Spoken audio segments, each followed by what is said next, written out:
भारत की राजनीति एक बार फिर से बड़े चुनावी मुकाबले की ओर बढ़ रही है। मंगलवार 9 सितंबर 2025 को होने वाला उपराष्ट्रपति चुनाव का न सिर्फ नए चेहरे के चयन का मौका है, बल्कि ये एनडीए और विपक्ष की ताकत, उनकी रणनीति और राजनीतिक प्रबंधन का भी असली इम्तिहान है। इस चुनाव में एनडीए ने सीपी राधाकृष्ण को उम्मीदवार बनाया है, जबकि विपक्ष ने सुप्रीम कोर्ट के पूर्व जज बी सुदर्शन रेड्डी का दाव खेला है। मुकाबला सियासी भी है और वैचारिक भी, क्योंकि दोनों पक्ष इसे अपनी अपनी विचारधारा और जनाधारा का प्रतीक बनाने की कोशिश कर रहे हैं। संसद के दोनों सदनों के सदस्य इस चुनाव में मतदान करते हैं। कुल 786 वोटों का प्रावधान है, मगर इस बार प्रभावी संख्या 781 है, क्योंकि 11 सांसद मतदान से दूर रहेंगे। जीत के लिए कम से कम 386 वोटों की जरूरत होगी। मौजूदा समीकरण बताते हैं कि एनडीए, वाईएसआर, कांग्रेस जैसे सहयोगियों के लिए समर्थन के साथ 429 वोटों के साथ बढ़त में है। दूसरी ओर विपक्ष ने रेड्डी के समर्थन में 324 सांसदों को तैयार किया है। हालांकि बीजू जनता दल यानी बीजेडी और भारत राष्ट्रीय समिति यानी बीआरएस जैसे अहम दलों ने चुनाव से दूरी बना ली है, जिससे वोटों का अंतर थोड़ा कम हुआ है। बीजेडी के पास 7 और बीआरएस के पास 4 सांसद हैं। इन दलों के अलग रहने से विपक्ष को सीधा नुकसान हुआ है।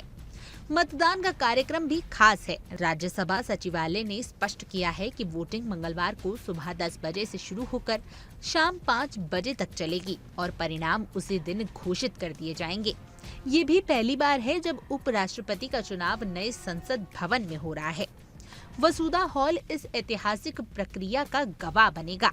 एनडीए और विपक्ष दोनों ही खेमे ने अपनी सांसदों की अधिकतम मौजूदगी सुनिश्चित करने के लिए कड़ी तैयारी की है।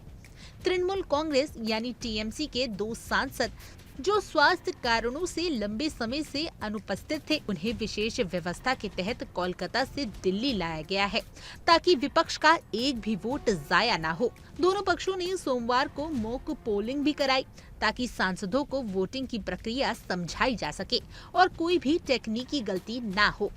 इस चुनाव की असली लड़ाई केवल आंकड़ों तक नहीं है, बल्कि विचारधाराओं की भी है। विपक्ष ने इसे संविधान और आरएसएस के बीच की जंग करार दिया है। उनका कहना है कि रेड्डी की जीत लोकतंत्र और संवैधानिक संस्थाओं की रक्षा करेगी। दूसरी ओर बीजेपी इस चुनाव को विपक्ष की दोहरी चरित्र की राजनीति बता रही है। बीजेपी नेताओं का कहना है कि रेड्डी एक तरफ राष्ट्र की आत्मा बचाने की बात करते हैं, तो दूसरी तरफ लालू प्रसाद यादव जैसे भ्रष्टाचार के मामले में दोषी ठहराए गए नेता से समर्थन मांगते हैं।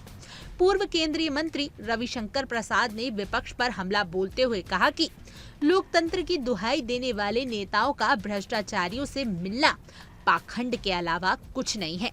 रेड्डी की लालू यादव से मुलाकात पर विवाद और गहराता जा रहा है।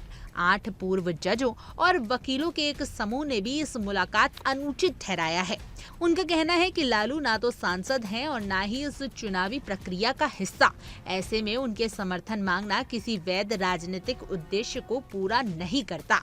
इस बयान पर बॉम्बे हाईकोर्ट के पूर्व जज एसएम खांडेपारकर और अंबादास जोशी, झारखंड हाईकोर्ट के आर.के. मारथिया, इलाहाबाद हाईकोर्ट के देवेंद्र कुमार आहूजा और केरल हाईकोर्ट के पीएन रविंद्र जैसे नामी हस्ताक्षरों ने समर्थन दिया है।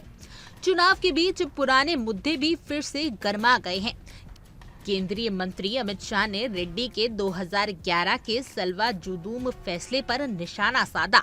उस फैसले से रेड्डी ने कहा था कि आदिवासी युवाओं को हथियार देकर विशेष पुलिस अधिकार बनाना असंवैधानिक है। शाह का आरोप है कि ये फैसला वामपंथी उग्रवाद के खिलाफ सुरक्षा बलों की कार्रवाई को कमजोर करता है और इनसे देश की आंतरिक सुरक्षा को भी चुनौती दी थी। इस मुद्दे को उठाकर बीजेपी रेड्डी को जन विरोधी फैसले से जोड़ने की कोशिश कर रही है। संसद परिसर में इस समय दोनों खेमों के बीच जबरदस्त हलचल है। एनडीए अपने सांसदों पर पूरी तरीके से भरोसा जता रही है, वहीं विपक्ष को उम्मीद है कि कुछ सांसद क्रॉस वोटिंग कर सकते हैं। आम आदमी पार्टी ने विपक्ष के मॉक अभ्यास से दूरी बनाई थी और पंजाब में बाढ़ की स्थिति वजह बताया था। लेकिन कांग्रेस का दावा है कि आप के सभी 12 सांसद मंगलवार को वोट जरूर डालेंगे। राजनीतिक विशेषज्ञ भी मानते हैं कि क्रॉस वोटिंग से परिणामों पर असर पड़ सकता है और यही विपक्ष की सबसे बड़ी उम्मीद है। अब सबकी निगाहें मंगलवार शाम पर टिकी हैं। ये चुनाव तय करेगा कि सांसद के भीतर किस गठबंधन का पलड़ा भारी है। अगर एनडीए अपने आंकड़ों को बचा लेता है तो राधा कृष्ण की जीत लगभग तय है, लेकिन विपक्ष को भरोसा है कि रणनीतिक चाल और अप्रत्याशित वोट उनके उम्मीदवार रेड्डी को मौका दिला सकते हैं। नतीजा चाहे जो भी हो, ये चुनाव आने वाले समय में संसद के भीतर सत्ता और विपक्ष के समीकरणों की दिशा तय करेगा। खैर, आपकी इस पूरी खबर को जानने के बाद क्या कुछ राय है, आप हमें कमेंट करें और जरूर बताएं। और ऐसी तमाम देश और दुनिया की खबरों के लिए आप इंडिया डेली को सब्सक्राइब कर लीजिए।